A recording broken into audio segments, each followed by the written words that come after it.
J Bills, Media Spotlight UK, with the one and only George Stokey in the building, representing Stoke City to the fullest. I mean, first time seeing you this week. As far as like how the whole fight week's been going for you so far, like how excited are you?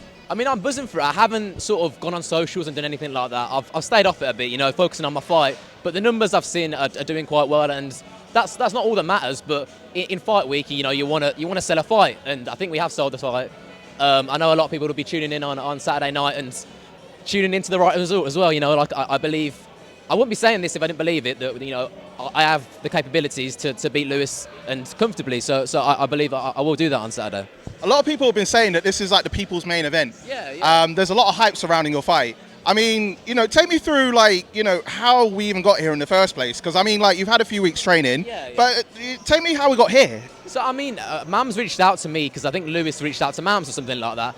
The fight was meant to happen ages ago. It never happened because of my age. And now I turned 18. I was like, when Mams said, do you want to fight? I'm like, I know it's sort of in 3-4 weeks, but say yes to anything, just live life and go with it. And I said yes, and I'm happy I did because, it's been such a good journey.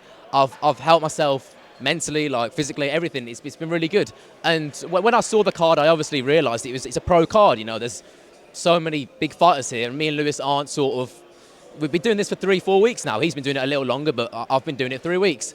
And it's surreal to me because you look at all these players, UFC champions and everything, and we're here on the same card. It's so sick, but also at the same time, it's it opens another sort of avenue for viewers, those who aren't as serious with Misfits and don't, watch it for the pure talent, the pure style, and watch it for the laugh. And I think me and Lewis's fight won't be a laugh, but it's two people that you want to see in the ring, hopefully. And it's the attention that guys are going to have a scrap. Yeah, and we'll have a fight, and I believe I'll be on the right side of it, yeah.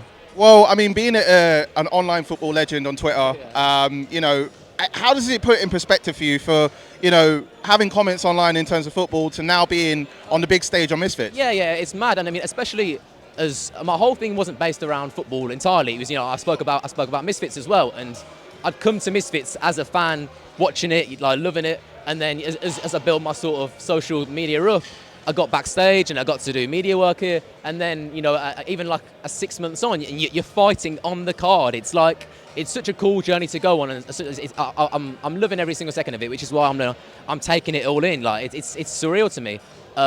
So yeah, I mean, it's mad how writing a few opinions online about football can take you here, but it just shows anything's possible. Anything is possible. Anything's possible. I mean, I spoke to Lewis yesterday, and he was saying to me that he's literally been playing around with you all week, and he thinks you're scared, you're a little bit nervous. How do you respond to that? The thing is, the only thing that I would say that he is correct about is that this fight means a lot to me. It does, and if I was to lose, I think I'd be a bit more disappointed than he was. But I know myself, and I know my strength, and I know my ability that I'm coming into this as the favourite, as the one who knows he's going to win, and I can't wait for that.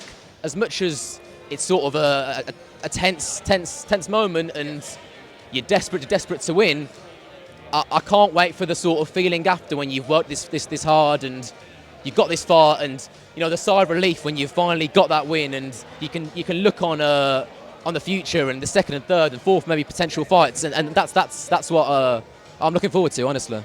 Well, I mean, obviously the bet that you put between each other, the Oasis and the tattoo thing, is that still ongoing? He told me it's still on. Is it still on for you? Yeah, it's completely on. I don't mind losing these Oasis tickets. I won't lose them, but I'll happily wager them. He has to get a tattoo. I don't think he's comprehending that's on his leg for life. It's gonna be mad. When he's 70 years old and his grandkids ask him how he got that, he has to tell them that he lost a boxing fight and the lad he was fighting had to tattoo that for him. It's just whatever. Fair play to him. Well, final few things from me. I mean, of course, obviously getting in the ring for the first time. Yeah. As you've seen it build up throughout the entire week. Predictions. I mean, what are we looking at as far as where things stand now as we're drawing close? I mean, it's changed a lot since the gloves changed, because obviously it was 10-ounce gloves and it's now 16-ounce gloves because he didn't make weight, and it's a bit annoying because you want to knock him out really quick. Yeah. But I still believe I have the ability to stop him, and that's why I thought of my fitness comes into it to play a lot. I believe I have much better fitness than him, and that'll show on Saturday when I could do the 4 rounds, and he struggles. So I think that in terms of punches, I believe I can stop him. Yeah, but if it doesn't come down to that, I believe I can go the 4 rounds and take every single round as much as I can.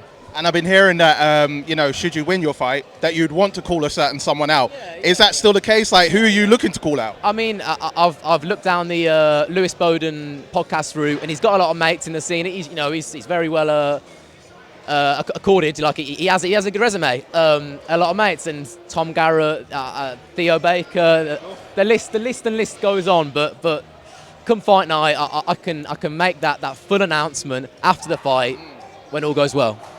Well, final thing, what do you want to say to your fans out there that supported you throughout the Twitter spaces, all the stuff you've been doing on Twitter? Now you're here on the big stage. What do you want to tell your fans? No, yeah, I appreciate it. Honestly, if you told me 2 years ago I'd be in this position, I genuinely, as cliche as it sounds, I would think you are crazy, because I didn't see myself here in 2 years at all. And if I did, it was as a fan. So, like, to be here fighting and not as a fan is like just mad to me. It doesn't feel real.